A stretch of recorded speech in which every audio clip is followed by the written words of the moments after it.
ஓம்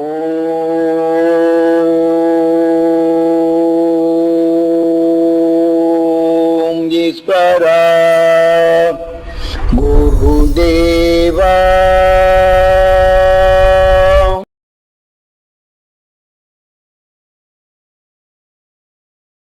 இப்போ நாமும் அந்த குழந்தைகளை இந்த முறைப்படி வளர்த்தா நாம அவங்க மறைவில் நாம் வாழலாம்.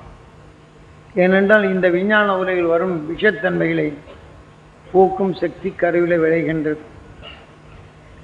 எப்படி அகஸ்தியன் தாய் கருவிலே இருக்கப்படும் போது விஷத்தை முறிக்கும் ஆற்றல் பெற்று அவர்கள் வாழ்க்கையில் இன்று அகஸ்தியன் துருவனாகி துருவ நட்சத்திரமானானோ அவன் கருவில் பெற்ற இந்த உண்மை நிலைதானது. இதே போல நாமும் கருவில் வளரும் குழந்தையை அகஸ்தியன் உணர்வை பெறச் செய்வோம், அகண்ட அண்டத்தையும் அறிய செய்வோம். ஆக உலக மக்களை காக்கும் ஞானிகளாக உருவாக்கும்.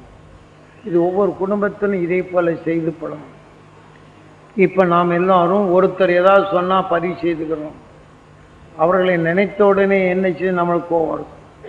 நாம் அனைவரும் இப்போது எல்லாரும் ஒன்று சேர்த்து மிகப்பெரிய சக்தி வாய்ந்த உணர்வின் ஒளியை எழுப்புகின்றோம். நமது செவிகளில் இந்த உணர்ச்சிகள் உந்துகின்றது, கண்கள் கவர்கின்றது, உங்கள் உயிர் நுகர்கின்றது. இந்த உணர்ச்சி உங்கள் இரத்தத்தில் கலக்கின்றது. மிக சக்தி வாய்ந்த உணர்வின் தன்மை உங்கள் இரத்தத்தில் கலந்தால் அது கருவுறுகின்றது.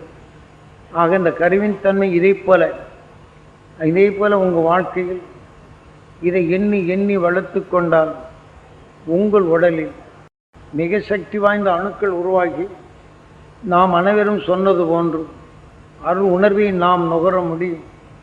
இருளை அகற்றும் நாம் மிக சக்தி வாய்ந்தவர்களாக மாற முடியும். இந்த உடலுக்கு பின் நமது குரு காட்டிய அறுவழியில் பிறவியில்லா நிலை என்ற நிலை அடைய முடியும். நீங்கள் ஒவ்வொருவரும் ஒவ்வொரு குடும்பத்திலும் இதே போல செய்து பழகும். 4 நண்பர்கள் சேர்ந்தால் அந்த நண்பர்களுடைய குடும்பங்களை சேர்த்து இதே போல தியானங்கள் இருந்து அந்த குடும்பம் நலமாக இருக்க வாழ்த்துங்க. அவர்கள் தொழில்கள் வளம் பெற வாழ்த்துங்க. அவர்கள் குடும்பத்தில் அமைதி பெற வாழ்த்துங்க. கூட்டு தியானங்கள் அவர்கள் ஒன்றுபட்டு வாழும் தன்மையை வாழ்த்துங்க. இதை போல நாம் செய்வோம் என்றால் ஆக உலகில் தீமை என்ற உணர்வை மாற்றி அருஞானம் என்ற நிலைகளை பெருக்கி சிந்தித்து செயல்படும் மக்களை நாம் உருவாக்க முடியும். ஒவ்வொரு மனிதனும் மன அமைதி கொண்டு வாழச் செய்யும். அவர்கள் அமைதி பெற்றால் நாமும் அமைதி பெறுவோம். அமைதி பெறும் உணர்வுகளை நாம் வெளிப்படுத்தினால் அமைதியின் வாழ்க்கையை நமக்குள் வருகின்றது. வெறும் வாயல் அளவில் செயலில் நாம் செய்து காட்ட வேண்டும். நம்ம குரு துணை இருக்கின்றது, உங்களுக்குள் பதிவாக்கி உள்ளது. இந்த உணர்வின் துணை கொண்டு அருளை பெருக முடியும். இருளை உங்களால் போக்க முடியும். அருள் உணர்வை பேரருளை ஒளியாக மாற்ற முடியும். இந்த உடலுக்கு பின் நீங்கள் பிறவியில்லா நிலை அடைய முடியும். ஆனால் நீங்கள் ஒவ்வொருவரும் இந்த கூட்டு தியானத்தில் செயல்படுத்தும். இங்கே வெளியிடும் நூல்களை அனைத்தும் நீங்கள் உங்கள் குடும்பத்தில் பூஜை அறையில் வைத்துக்கொள்ளும். அவ்வப்போது படித்து மனதில் அந்த உணர்வை ஏற்றுக்கொள்ளும். எப்போதெல்லாம் சந்தர்ப்பத்தில் இதற்கு முந்தைய நிலைகளில் உங்களில் குறைபாடுகள் இருந்தாலோ சலிப்பு சஞ்சலம் என்று உங்கள் குடும்பத்தில் இருந்தால் இதை எடுத்து படிங்க, நிம்மதி கிடைக்கும். அதே வழியில் தியானங்கள் அது உணர்வு உங்களுக்குள் நல்ல வழியை காட்டும். இதே போல் உங்கள் வாழ்க்கையில் இந்த நூல்களை படித்து உங்கள் அருஞானத்தை பெருக்கும். இந்த உடலுக்கு பின் நீங்கள் பிறவியில்லா நிலை என்ற நிலை அதுதான் நமது கடைசி எல்லை. ஆக உயிர் தோன்றி எத்தனையோ கோடி உடல்களை பெற்றாலும் நாம் இன்று மனிதன் என்ற உணர்வு வந்த பின் இந்த உடலுக்கு பின் வேறு உடல் இல்லை. இந்த உடலில் நாம் அதிகமாக ஆசையை சேர்த்தால் பேயாக போய் இன்னொருத்தரை ஆட்டி வைத்து நோயாக போய் அவள் உணர்த்தி அந்த நோய்க்கு பின் நாம் பாம்பாகவோ புலியாகவோ நரியாகவோ நாயாகவோ உணர்வுக்கொப்ப இந்த உடலை மாற்றிவிடுகின்றோம். இதை போன்ற நிலைக்கு நாம் செல்லாது வேறென்று உணர்வுடன் நாம் வாழ்வோம். உலக மக்கள் ஒவ்வொரு நாளும் காலையில் எந்திரிச்ச உடனே இந்த துருவ தியானத்திலிருந்து ஒவ்வொருவரும் இதே போல எண்ணி நம் குடும்பத்தில் மகிழ்ச்சியினால் சக்தி பெற வேண்டும். நம்ம குடும்பத்தில் ஒன்று சேர்த்து வாழும் தன்மை, நம்ம தொழிலும் மகிழ்ச்சியான துருவ நட்சத்திரத்தின் பேரும் நம்ம வாடிக்கையாளர்லாம் நலம் பெற வேண்டும். இதை பயன்படுத்துவதன் நலமாக இருக்க வேண்டும்.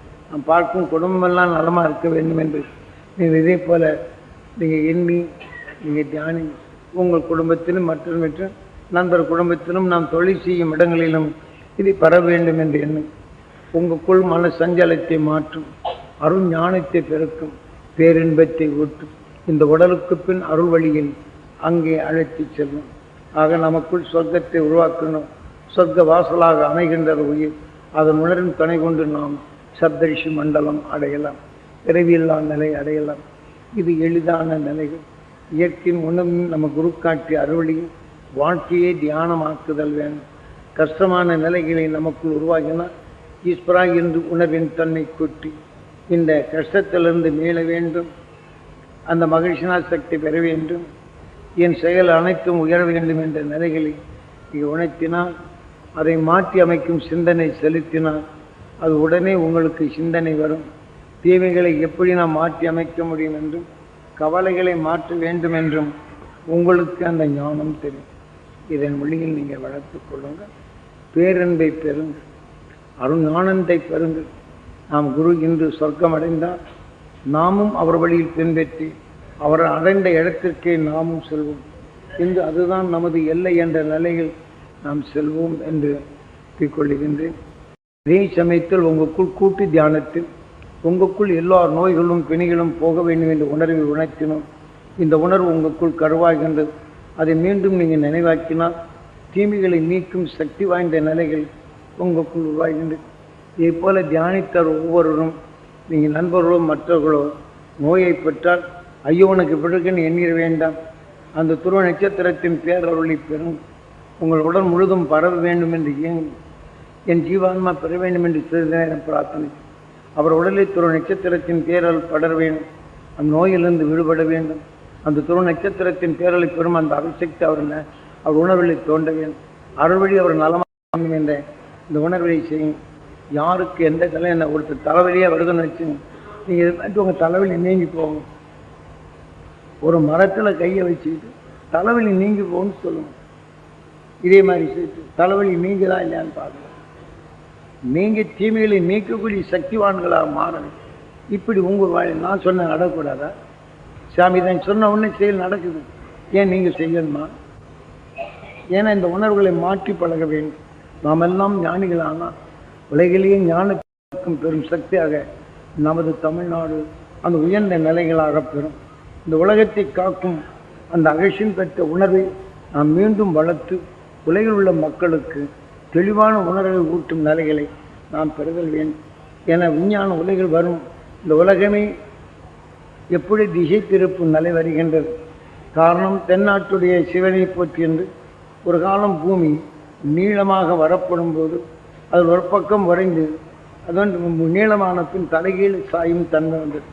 அப்போது அகழ்ச்சியின் தன் சக்தியினால் அந்த ஒரு இடத்தை திருப்பி அது வரக்கூடிய திசை மாற்றி அதன் உணர்வு ஒரே இடமாச்சு இது கரைக்க செய்து கடலாக மாற்றி இன்று நாம் பூமியில் அவன் மாற்றி வைத்த நிலைகள் தான் நாமும் வாழுகின்றோம். இப்போது விஞ்ஞான அறிவால் உலகமே நச்சுத்தன்மை பரவும் நிலையில் கொண்டு மனிதன் சிந்தனை குழந்து ஆக உருக்குலையும் நிலை வரும் நேரத்தில் அந்த துருவ நட்சத்திரத்தின் ஆகர்ஷின் துருவனாகி அந்த துருவ நட்சத்திரமான உணவின் தன்மை கொண்டு இந்த பூமியில் மக்களை மாற்றி அமைத்து கொண்டிருக்கும் தீமையிலிருந்து நாம் விடுபட செய்தோம் என்றால் இந்த நமது பூமியும் பரிசுத்தமாகின்றது, நமது ஆன்மாவும் தூய்மையாகின்றது. ஆகவே இந்த குறுகிய காலங்களில் நாம் இதை பெற முடியும் என்ற நிலையில் இந்த பூமியும் நமது உடலையும் அந்த அகழ்ச்சியின் துணை கொண்டு அவன் பெற்ற வழியில் நாமும் சென்று இந்த உடலுக்கு பின் அனைவரும் வெளியின் உடலாக பெறும் செய்ய சக்தியை நாம் பெறுவோம் என்று உங்களை பிரார்த்தித்துக் கொள்ளும். ஓம் ஈஸ்வரா குருதேவா